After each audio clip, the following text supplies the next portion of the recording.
Hello dear students, आप सभी का मेरे YouTube channel Gautam education online classes में आप सभी का स्वागत है। आज हम आपके लिए लेकर आए हैं क्लास 10th की साइंस, जो कि अध्याय नंबर है 2। अध्याय का नाम है अम्ल, क्षार एवं लवण, एसिड बेस एंड साल्ट्स। तो चलिए शुरू करते हैं। इसमें हम उन महत्वपूर्ण प्रश्नों का जिक्र करेंगे जो आपके प्रीवियस ईयर में पूछे जा चुके हैं। तो चलिए शुरू करते हैं। फर्स्ट प्रश्न है, अम्ल और क्षारक की आधुनिक अवधारणा क्या है? यह आपसे पूछा गया है। और क्या कहा गया है? प्रत्येक का एक एक उदाहरण देते हुए स्पष्ट कीजिए और संबंधित रासायनिक समीकरण भी लिखिए। ये आपसे पूछा गया है। ये जो आपसे है 2011 में पूछा जा चुका है और 2017 में भी पूछा जा चुका है। ठीक है, तो ये आपके लिए जो है वेरी वेरी इंपॉर्टेंट प्रश्न है। ठीक है, कैसा है? वेरी वेरी इंपॉर्टेंट है। और आपको दूसरा एक इसी में अथवा में करके मिलेगा, जो कि मिलेगा अम्ल तथा क्षार से आप क्या समझते हैं। ठीक है, ये आपको अथवा में मिलेगा। और भी अथवा में दिए जा सकते हैं, अम्ल तथा भस्म। ठीक है, भस्म की आधुनिक अवधारणा दीजिए। एक प्रबल अम्ल तथा एक दुर्बल क्षार भी लिखिए। ठीक है, ये आपसे पूछा गया है। अब भस्म जो यहाँ पे लिखा है, इन्होंने भस्म दिया है, ये भस्म का मतलब है क्षार। ठीक है, यहाँ पे जो भस्म लिखा है इसका मतलब क्या होगा? क्षार। तो चलिए हम इनको हल करते हैं। उत्तर है, अम्ल वे पदार्थ हैं जो जलीय विलयन में आयनित होकर हाइड्रोजन आयन अथवा हाइड्रोनियम आयन देते हैं। उन्हें हम क्या कहते हैं? अम्ल कहते हैं। क्या कहते हैं? अम्ल कहते हैं। उदाहरण देख लेते हैं, H2SO4 प्लस, दूसरा हम क्या देख लेते हैं? HCl। हम क्या करेंगे? इनकी रिएक्शन करा के देखते हैं। तो चलिए हम देख लेते हैं। हमने क्या लिया है? H2SO4 लिया है। क्या लिया? H2SO4 लिया है। अब H2SO4 को हम क्या करेंगे? जब देखते हैं तो ये जब टूटता है आयनों में तो किस तरीके से टूटता है? H प्लस आयन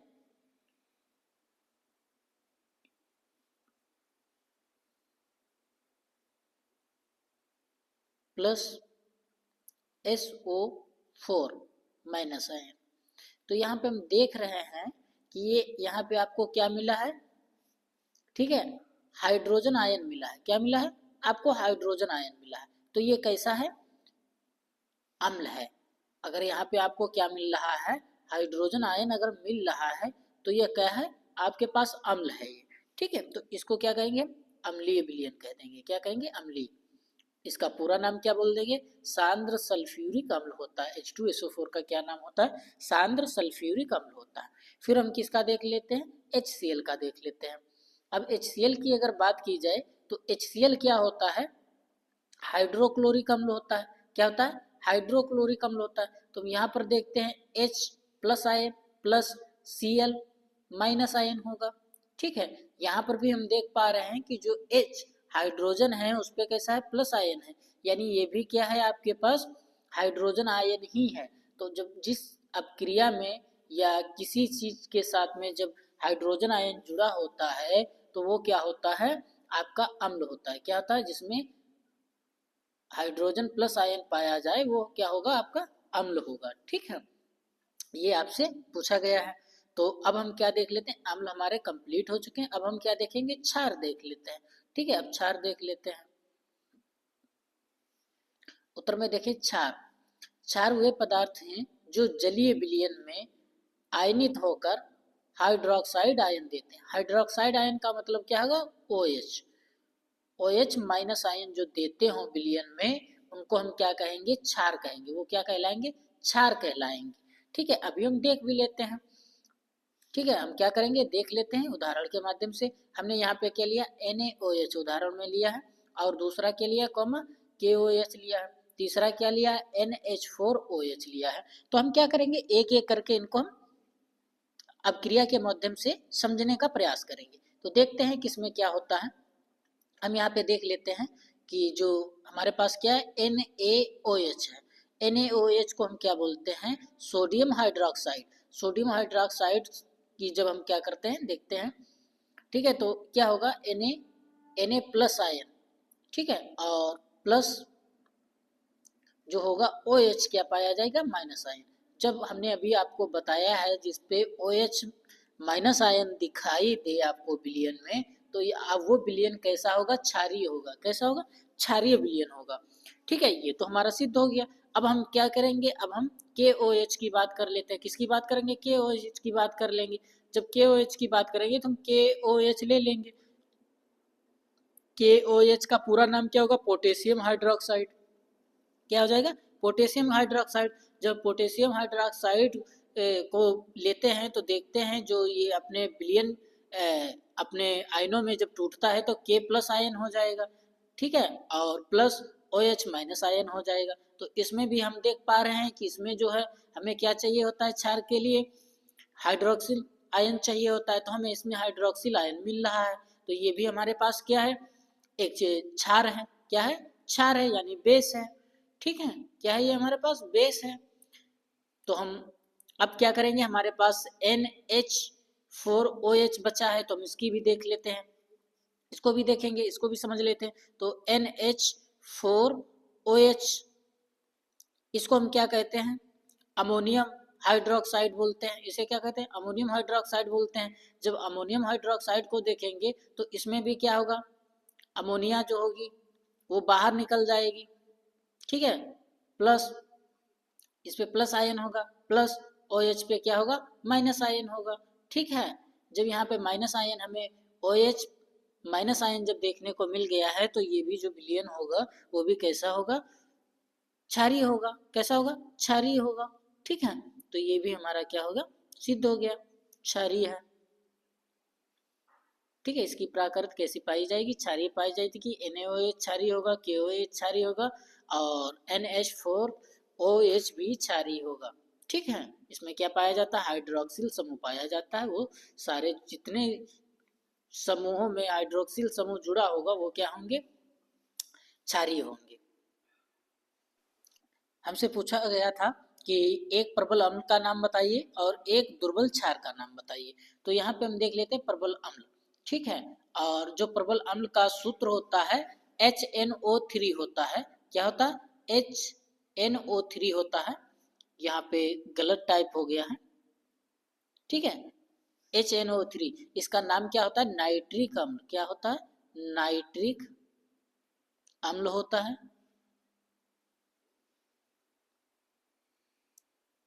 ठीक है, क्या होता है, नाइट्रिक अम्ल होता है, अम्ल। जो यहाँ पे लिख दे, वहां पे नहीं दिख पा रहा है तो हम क्या लिखेंगे, अम्ल। ठीक है, नाइट्रिक अम्ल होता है। अब हम देख लेते हैं दुर्बल क्षार। ठीक है, या भस्म की बात करें तो वो क्या होता है, हमारे पास NH4OH होता है। ठीक है, अमोनियम हाइड्रोक्साइड, इसको क्या कहते हैं, अमोनियम हाइड्रोक्साइड कहते हैं।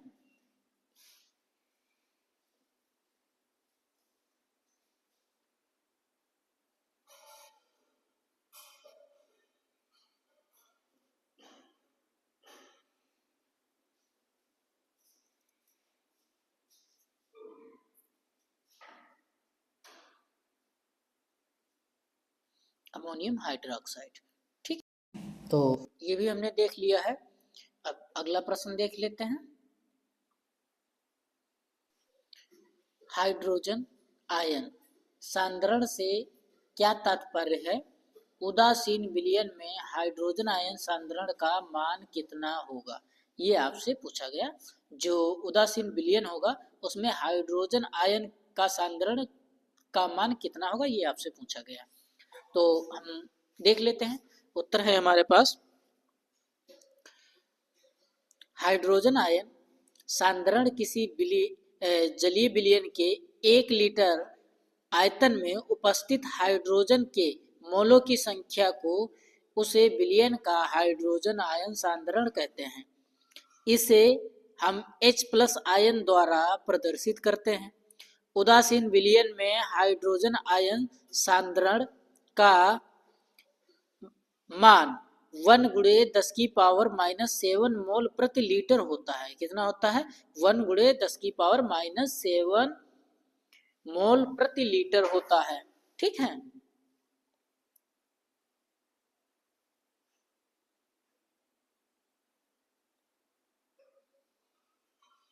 अगला प्रश्न देख लेते हैं।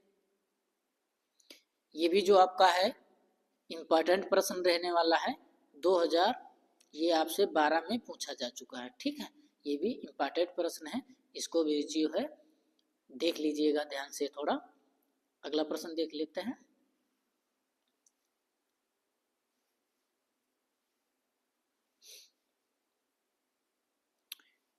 जल का आयनीन गुणनफल क्या है? 25 डिग्री C पर इसका मान लिखिए। अथवा जल का आयनित गुणनफल क्या है? स्पष्ट करें। ये आपसे पूछा गया है कि स्पष्ट करें। ठीक है, उत्तर है हमारे पास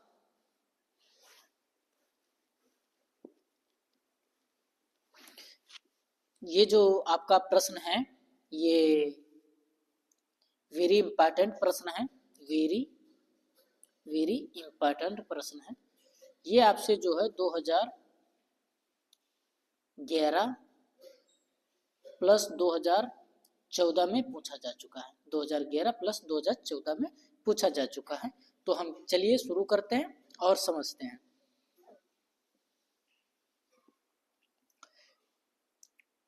जल का आयनित गुणनफल स्थिर ताप पर यह जल में उपस्थित हाइड्रोजन आयनों के सांद्रण तथा हाइड्रोक्साइड आयनों के सांद्रण के गुणनफल के बराबर होता है। ये क्या होता है? के बराबर होता है। ठीक है,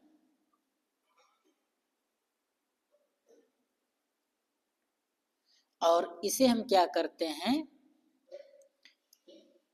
इसे के स्मॉल w से हम क्या करते हैं? से प्रदर्शित करते हैं। क्या करते हैं? इस के स्मॉल w से प्रदर्शित करते हैं। ठीक है, इस चीज को भी याद रखिएगा। करते हैं।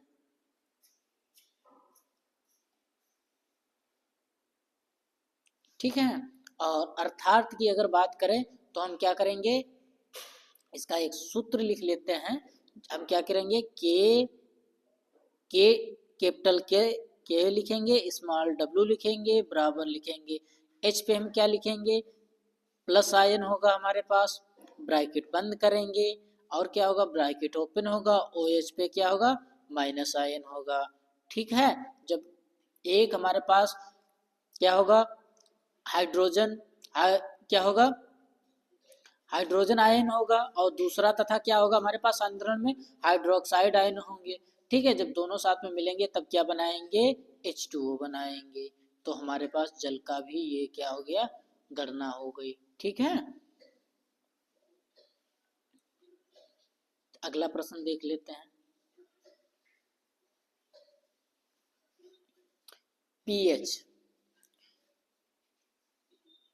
पीएच की परिभाषा दीजिए। इसका हाइड्रोजन आयन सांद्रण से क्या तात्पर्य है? ये आपसे पूछा गया है। स्पष्ट कीजिए। साथ में कहा गया है कि आप इसको स्पष्ट भी कीजिए। ठीक है, तो ये आपका जो है very very very very important प्रश्न है। कैसा है? वेरी वेरी इंपॉर्टेंट प्रश्न है, जो कि ये आपका है 2006 में प्लस 2011 में प्लस 2014 में प्लस 2016 में और प्लस 2024 में भी पूछा जा चुका है। तो ये वेरी वेरी वेरी इंपॉर्टेंट प्रश्न है आपके लिए। ठीक है, और अब हम उत्तर देख लेते हैं। किसी विलयन में उपस्थित हाइड्रोजन आयन सांद्रण या सांद्रता के क्या है? ऋणात्मक लघुगणक को उसे विलयन का पीएच मान कहते हैं। क्या कहते हैं, पीएच मान कहते हैं। अगर हम इसके सूत्र की बात करें या फार्मूले की बात करें तो क्या होगा, पीएच यानी पीएच बराबर माइनस लॉग 10, एच क्या होगा आपके पास प्लस आयन में होगा। ठीक है, किसकी बात हो रही है, यानी हाइड्रोजन आयन होगा। कैसा होगा, हाइड्रोजन आयन होगा, बराबर log 10 1/H प्लस आयन। क्या होगा, 1/H प्लस आयन होगा आपके पास। ये आपका जो है सूत्र है किसका, पीएच मान का। ठीक है, ये किसका सूत्र है, आपका पीएच मान का सूत्र है, इसे आप याद रखिएगा। अगला प्रश्न देख लेते हैं। विरंजक चूर्ण के निर्माण की रासायनिक अभिक्रिया का रासायनिक समीकरण तथा इसके 2 उपयोग लिखिए। अथवा दूसरा भी दिया गया है, ब्लीचिंग पाउडर का जल शोधन में उपयोग लिखिए। आपसे पूछा गया है कि ब्लीचिंग पाउडर का जल शोधन में उपयोग लिखिए, जो कि ये है वेरी इंपॉर्टेंट प्रश्न है। 2025 और प्लस 2024 में पूछा जा चुका है। ठीक है, 24-25 में दोनों में पूछा जा चुका है। तो चलिए इसको हम हल करते हैं।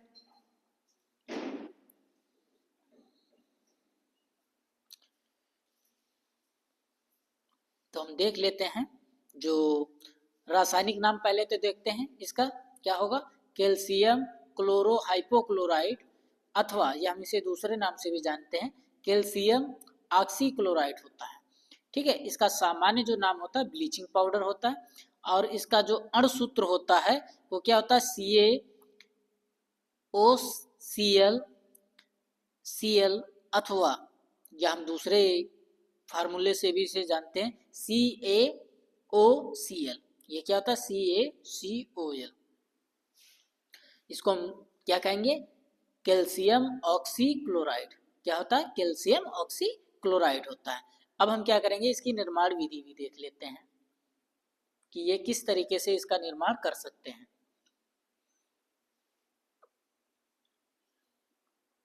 तो निर्माण विधि देख लेते हैं। निर्माण विधि है, औद्योगिक स्तर पर इसे हेंसन, क्लेवर अथवा बेंचमैन विधियों द्वारा शुष्क बुझे हुए चूने पर क्लोरीन गैस की क्रिया द्वारा प्राप्त किया जाता है या प्राप्त करते हैं।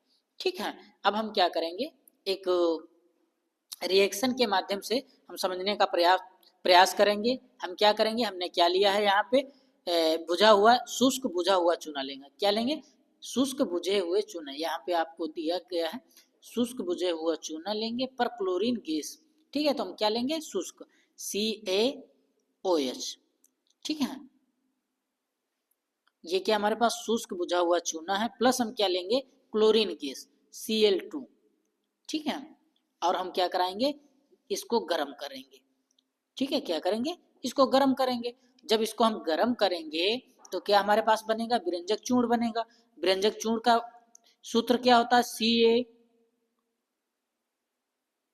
CaOCl2 प्लस क्या होता है, बनेगा हमारे पास H2O निकलेगा। क्या निकलेगा, H2O निकलेगा, जो कि Ca ब्रैकेट ओपन है, OH ब्रैकेट क्लोज 2। इसको हम क्या कहते हैं, शुष्क बुझा हुआ चूना या कैल्शियम हाइड्रोक्साइड कहेंगे। इसको क्या कहेंगे, हम कैल्शियम हाइड्रोक्साइड कहेंगे। ये क्या हमारे पास है, क्लोरीन गैस है, और ये किसका सूत्र है, विरंजक चूर्ण, यानी इसको हम दूसरे नाम से क्या बोलते हैं, कैल्शियम हाइपो नहीं, यहाँ पे क्या बोल देंगे हम, इसका सूत्र क्या होता है, कैल्शियम ऑक्सीक्लोराइड। यहाँ पे एक ऑक्सीजन है, जब एक ऑक्सीजन होता है तो ऑक्सी का प्रयोग करते हैं। ठीक है, तो यहाँ पे किसका प्रयोग करेंगे, कैल्शियम ऑक्सीक्लोराइड का। तो उसके बाद में हमें जो बने, उसकी अपक्रिया के बाद में जो हमें प्राप्त होगा उत्पाद में, और क्या प्राप्त होता है साथ में, सह उत्पाद में, वो हमें H2O प्राप्त होता है, जो कि जल होता है। ठीक है, अब हम इसके उपयोग देख लेते हैं कि ये किन किन चीजों में उपयोग किया जा सकता है या किन किन चीजों में उपयोग किया जाता है। इसके हम उपयोग देख लेते हैं। उपयोग जो है, उपयोग, इसका उपयोग वस्त्रों तथा लकड़ी की लुगदी के विरंजन, पेयजल के शोधन और जीवाणुनाशन के रूप में किया जाता है, और क्लोरोफॉर्म के निर्माण में, और चीनी को सफेद करने के लिए, जो चीनी होती है, गुड़ से जो चीनी बनाई जाती है, चीनी को सफेद करने में भी इसका उपयोग किया जाता है। किसका उपयोग किया जाता है? ब्लीचिंग पाउडर का। ठीक है, तो अगला प्रश्न देख लेते हैं।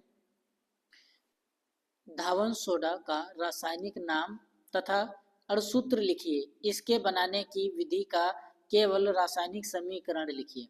ये आपसे पूछा गया है। ठीक है, और ये आपका जो है 2019, 2014 प्लस 2019 दोनों में पूछा जा चुका है।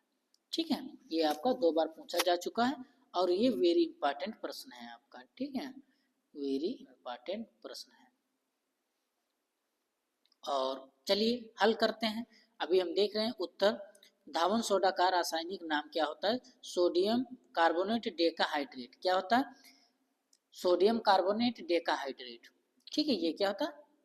धावन सोडा का रासायनिक नाम होता है। ठीक है, अब हम क्या करेंगे? अणुसूत्र देख लेते हैं इसका। जब हम इसका अणुसूत्र देख लेते हैं, और फिर उसके बाद में हम क्या देखेंगे? निर्माण विधि देख लेते हैं। ठीक है, हम अणुसूत्र देख लेते हैं। अणुसूत्र क्या होता है? Na2CO3 0.10H2O होता है। कितना होता है? 10H2O होता है। ठीक है, और बनाने की विधि की बात करें तो हम वो भी देख लेते हैं। हमने क्या लिया है? 2 लेंगे हम, 2NaHCO3 लेंगे। हम इसको क्या करेंगे? गर्म करेंगे। क्या करेंगे? गर्म करेंगे। किससे? ऊष्मा लेंगे। ठीक है, हम तो ऊष्मा के संपर्क में क्या करा रहे हैं? ये हम रिएक्शन करवा रहे हैं। जब ऊष्मा के संपर्क में करवाएंगे, पहले तो हम ये देख लेते हैं। NaHCO3 ये होता है क्या? सोडियम हाइड्रोजन कार्बोनेट होता है। इसका रासायनिक नाम क्या होता है? सोडियम हाइड्रोजन कार्बोनेट होता है। ठीक है, अब हम ऊष्मा के संपर्क में इसे गर्म किए हैं। जब इसको हम गर्म करेंगे तो हमारे पास क्या बनेगा? सोडियम कार्बोनेट बनेगा। और सोडियम कार्बोनेट का जो सूत्र होता है वो क्या होता है? Na2CO3 होता है। प्लस क्या बनेगा? हमारे पास जल बनेगा। जल का सूत्र H2O होता है। जल बनेगा, प्लस क्या होगा? Hydrogen gas, carbon dioxide gas बनेगी। क्या बनेगी? कार्बन डाइऑक्साइड गैस उड़ जाएगी। क्या होगी? कार्बन डाइऑक्साइड गैस उड़ जाएगी आपके पास। फिर हम क्या करेंगे? ये हमारे पास अब क्रिया नंबर 1 दे देते हैं इसको, समीकरण नंबर या तो 1 दे देते हैं। अब हम क्या कराएंगे? इसका दोबारा प्रोसेस करवाएंगे। किसका? इसी का करवाएंगे। ठीक है, हम किसका करवाएंगे? हमारे पास जो बना है, क्या बना है? Na2CO3 यानी सोडियम कार्बोनेट। सोडियम कार्बोनेट का हम क्या करेंगे? 10H2O के साथ में लेंगे। हमने यहाँ पे 10H2O, यहाँ पे हमने पानी नहीं लिया था, हमने ऊष्मा सिर्फ ली थी। अब हम क्या करेंगे? 10H2O के साथ में लेंगे। ठीक है, जब 10H2O के साथ में लेंगे तो देखते हैं क्या होता है। किसका सूत्र लेंगे हम? सोडियम कार्बोनेट का। ठीक है, और 10H2O जब साथ में जोड़ देंगे तब वो क्या हो जाएगा? सोडियम कार्बोनेट डेकाहाइड्रेट हो जाएगा। तो अब हम किसका सूत्र लेंगे? सोडियम कार्बोनेट डेकाहाइड्रेट का। जब अब हम सोडियम कार्बोनेट डेकाहाइड्रेट का सूत्र ले लेते हैं, और उसको क्या करेंगे? हम गर्म करेंगे। जब उसको गर्म करेंगे तो देखते हैं क्या बनता है हमारे पास। तो हमारे पास जो सूत्र रहने वाला है वो क्या होगा? हम क्या करेंगे? हमें जो प्राप्त हुआ था, क्या प्राप्त होता? Sodium carbonate. सोडियम कार्बोनेट हम ले लेते हैं। सोडियम कार्बोनेट हमारे पास है Na2CO3 प्लस हम क्या लेंगे? 10H2O लेंगे। कितना लेंगे? 10H2O। ठीक है, 10H2O लेंगे, और हम क्या करेंगे? ऊष्मा देंगे। क्या करेंगे? हम ऊष्मा के संपर्क में अभिक्रिया कराएंगे। जब हम ऊष्मा के संपर्क में अभिक्रिया कराएंगे तो जो हमें प्राप्त होगा वो क्या प्राप्त होगा? Na2CO3 10H2O। क्या प्राप्त होगा? 10H2O। तो ये किसका सूत्र अब हो जाएगा? ये सोडियम कार्बोनेट डेकाहाइड्रेट हो जाएगा। ठीक है, तो हमें चाहिए क्या था? सोडियम कार्बोनेट डेकाहाइड्रेट ही चाहिए था, जिसे हम क्या कहते हैं? धावन सोडा कहते हैं। क्या कहते हैं? धावन सोडा। सोडा। ठीक है, इसे हम धावन सोडा बोलते हैं।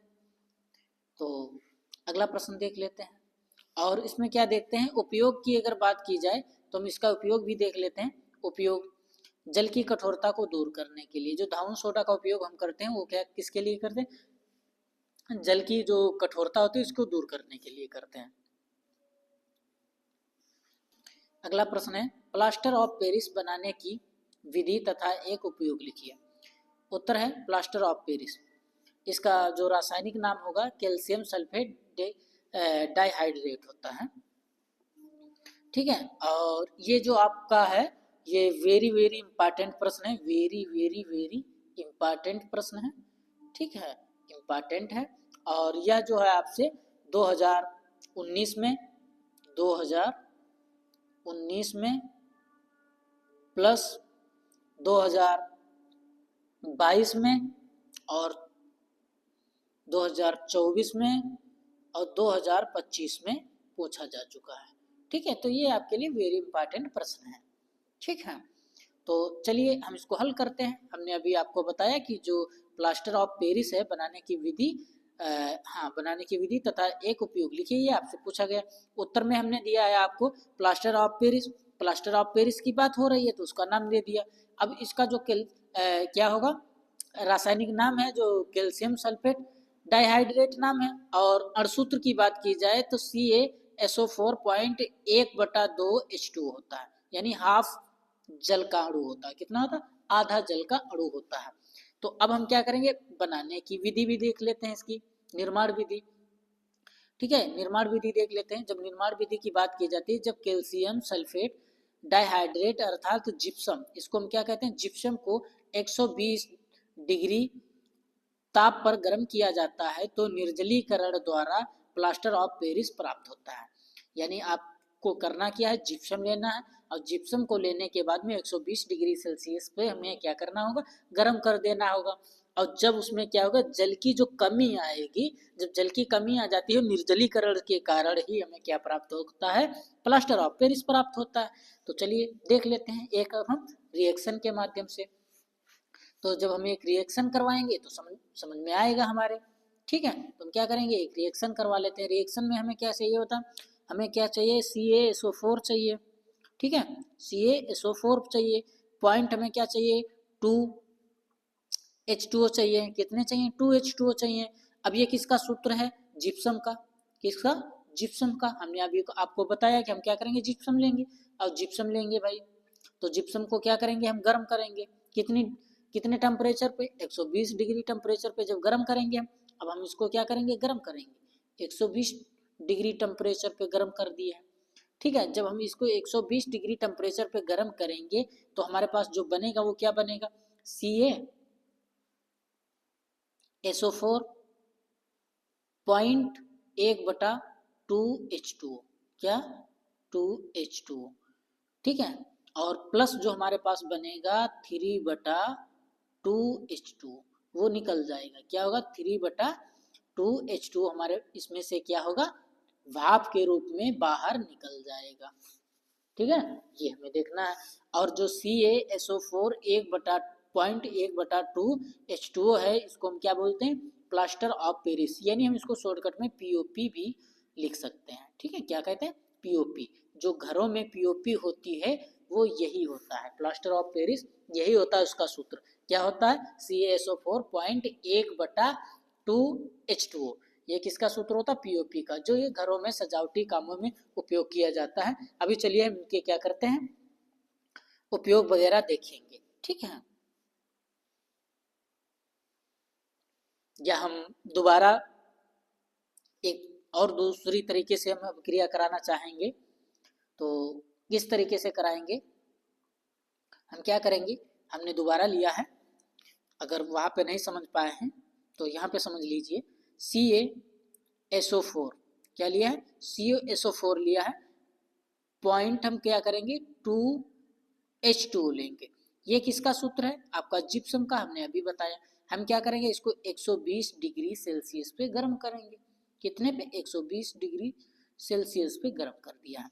अब हमारे पास देखते हैं जो बनता है CaSO4.1 1/2 H2O क्या बनता है CaSO4 0.1/2 H2O प्लस बनेगा 3/2 H2O।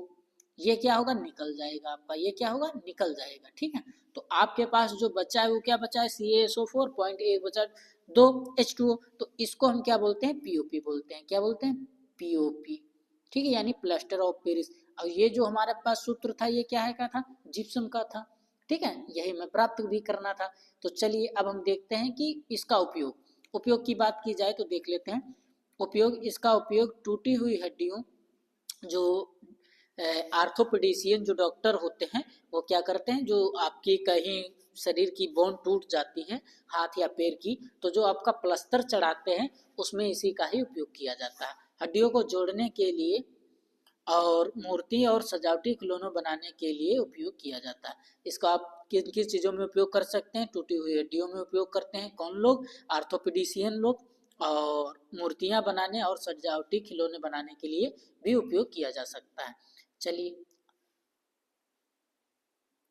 अगला प्रश्न देख लेते हैं। अगला प्रश्न है धातु के साथ अम्ल की अभिक्रिया होने पर सामान्यतः कौन सी गैस निकलती है। ये आपसे पूछा गया धातु के साथ अम्ल की अभिक्रिया होने पर कौन सी गैस निकलती है, ये आपसे पूछा गया। एक उदाहरण के द्वारा समझाइए इस गैस की उपस्थिति की जांच आप कैसे करेंगे, ये भी आपसे पूछा गया। तो ये आपके लिए इम्पॉर्टेंट प्रश्न है, इम्पॉर्टेंट प्रश्न है। ठीक है, तो चलिए हम इसको हल करते हैं। हम क्या करेंगे पहले थोड़ा डिटेल में पढ़ लेते हैं। सामान्यतया जब आप कोई धातु तनु अम्लों से अभिक्रिया कराता है या करते हैं तो हाइड्रोजन गैस उत्पन्न होती है। कौन सी गैस उत्पन्न होती है, हाइड्रोजन गैस उत्पन्न होती है। और इस गैस अर्थात हाइड्रोजन गैस के परीक्षण हेतु एक जलती हुई मोमबत्ती परख नली के मुख के पास जब लाने पर वह धड़के या पंप की आवाज के साथ जलती है। कैसे, आपको पंप की आवाज से जलेगी ये, तो आप समझ जाइएगा कि कौन सी गैस निकल रही है, वहाँ पे हाइड्रोजन गैस निकल रही है जो कि एक ज्वलनशील होती है। ठीक है, इसीलिए वो जल रही होती है। हम क्या करेंगे ये एक अपक्रिया के माध्यम से समझने का प्रयास करेंगे। तो हमने क्या किया है, यहाँ पे आपसे पूछा गया था कि धातु, हम सबसे पहले तो क्या लेंगे एक धातु लेंगे। मैग्नीशियम क्या है हमारे पास Mg एक धातु है, तो Mg ले लेते हैं। Mg हमारी जो होती है धातु सोलिड अवस्था में होती है। ठीक है, ठोस अवस्था में। प्लस हम क्या लेंगे 2HCl लेंगे। ये HCl क्या है हमारे पास, ये हमारे पास अम्ल है, तनु अम्ल है। ठीक है, जो कि तनु को हम AQ में लिखते हैं। ठीक है, किस में लिखते हैं AQ में लिखते हैं हम इसको। अब हम क्या करेंगे इसकी रिएक्शन करवा देंगे। जब रिएक्शन कराएंगे तो MgCl बना लेगा। क्या बनाएगा MgCl, मैग्नीशियम क्लोराइड बनाएगा। प्लस क्या बनेगा MgCl2 हो जाएगा। ठीक है, और प्लस क्या बनेगा H2 गैस, जो कि क्या होगी निकल जाएगी। ये क्या होगी गैस होगी। ठीक है, और ये AQ होगा, क्या होगा AQ हो जाएगा। Mg क्लोराइड, मैग्नीशियम क्लोराइड जो है वो AQ होता है। ठीक है, जलीय विलयन को हम किससे लिखते हैं AQ से लिखते हैं। ठीक है, तो हमने AQ यहाँ पे दर्शा दिया है, और जो हाइड्रोजन गैस है हमने उसको G से दर्शा दिया है।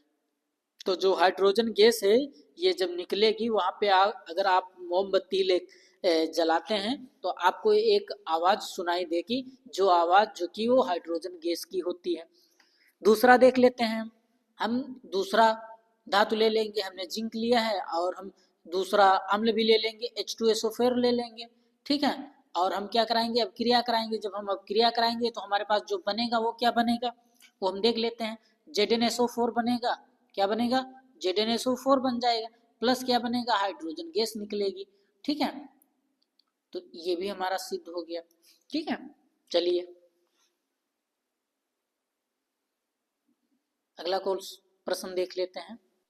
अगला प्रश्न है सोडियम हाइड्रोजन कार्बोनेट के जलीय विलयन को क्या करेंगे, या खाली विलयन को, जिसे हमने यहाँ पे दे दिया है आपको विलयन, या जलीय विलयन दे दिया, विलयन तो विलयन होता है, को गर्म करने पर क्या होगा। इस अभिक्रिया के लिए समीकरण लिखिए, ये आपसे कहा गया है। तो चलिए हम इसको हल करते हैं। ये भी आपके लिए इम्पोर्टेंट प्रश्न है। क्या है? इम्पोर्टेंट प्रश्न है, ठीक है। तो हम देख लेते हैं यहाँ पे क्या होगा। जब आप क्या कराएंगे, सोडियम हाइड्रोजन कार्बोनेट के जलीय विलयन को गर्म करेंगे तो उसमें क्या होगी, एक बुदबुदाहट की आवाज आएगी। और जब बुदबुदाहट की आवाज आएगी तो बुदबुदाहट की आवाज से कुछ निकलेगा, है ना। और जो विलयन होगा वो कैसा होगा, रंगहीन होगा। और जो उसमें से स्मेल आएगी वो भी गंधहीन होगी। और हो जो बुदबुदाहट के साथ में बाहर निकल रहा होगा वो क्या होगा, कार्बन डाइऑक्साइड गैस निकलती है। क्या निकलती है? कार्बन डाइऑक्साइड गैस निकलती है। अब हम क्या करेंगे, इस अभिक्रिया को के माध्यम से समझने का प्रयास करते हैं। तो चलिए सोडियम हाइड्रोजन कार्बोनेट का हम पहले तो सूत्र लिख लेते हैं। 2NaHCO3। क्या करेंगे, CO3, ठीक है। ये ठोस अवस्था में पाया जाता है। तो हम इसको क्या करेंगे, ऊष्मा के माध्यम से गर्म करेंगे। भाई गर्म तो हम ऊष्मा से ही करेंगे, ठीक है। हमने ऊष्मा के संपर्क में इसे करा दिया है। तो हमें जो प्राप्त होगा वो क्या प्राप्त होगा, sodium carbonate plus H2O plus CO2। जो ये CO2 जो गैस निकलेगी वो किस एक आवाज के साथ में निकलेगी। वो आवाज कैसी करेगी, बुदबुदाहट की आवाज के साथ में निकलेगी, ठीक है। आई होप आप सभी को यह वीडियो पसंद आया होगा। इसी तरह के वीडियो देखने के लिए हमारे YouTube चैनल से जुड़े रहें। हम मिलते हैं आपको अगले वीडियो में।